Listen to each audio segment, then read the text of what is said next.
Watch this counter. Distinct user IDs are pouring in. Hundreds of millions, now past 1 billion. That memory bar? That's the hash set you'd normally use to track them. 8 bytes per unique, now past 8 gigabytes, and still climbing. And this little box? 12 kilobytes. It's never grown. And it's right, to within a fraction of a percent. That should be impossible. Let's find the trick. The naive approach stores every distinct item. Hash it, look it up, insert if new. It's exact, and it costs roughly 8 bytes per unique. 1 billion unique 64-bit IDs means 8 gigabytes of RAM just to answer one query. That's often fine in a database with dedicated memory. But in a streaming pipeline counting billions of events a day across many topics, it's a wall. So here is the question. Is there a statistic, something much smaller than a list of who we've seen, that still tells us how many distinct items have passed through?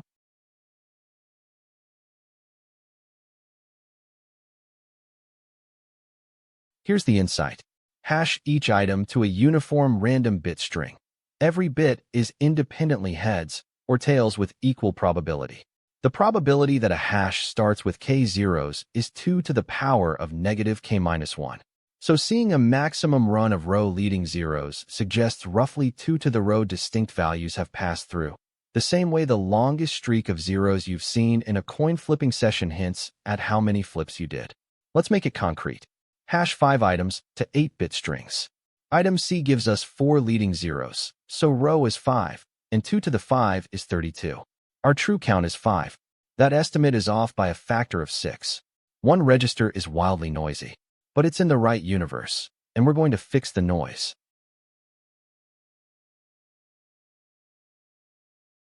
So here's the fix.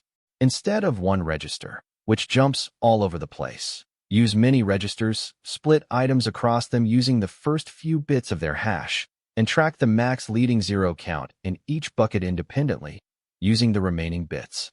Then combine with a harmonic mean, alpha m times m squared, divided by the sum of 2 to the power of negative mj. The harmonic mean is the key. It suppresses the occasional bucket that got a freak long run, in a way that an arithmetic mean cannot. The standard error of that estimate is 1.04 divided by the square root of m. With m equal to 16,384 registers, each storing 6 bits, that's 1.04 divided by 128, roughly 0.81%.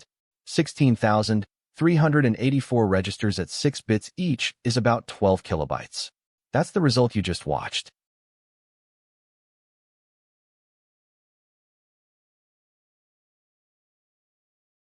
Why the harmonic mean and not the arithmetic mean? Here's the failure mode. Suppose one bucket got lucky and saw a hash with 20 leading zeros. That can happen even for a small stream. The arithmetic mean of 2 to the bucket values is dominated by that single term. 2 to the 20 is over 1 million, and it swamps everything else. The harmonic mean, on the other hand, takes 2 to the negative 20 in the denominator, a tiny number among thousands of others. The outlier barely moves the result. That's the reason for the harmonic mean. It's not a formula of convenience. It's the right tool for suppressing the tail of the max row distribution.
And this is everywhere.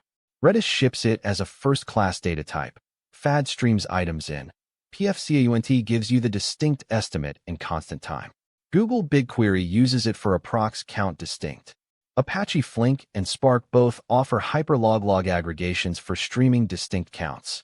The original 2007 paper was motivated by DDoS detection, counting distinct source IP addresses per time window at line rate with minimal memory.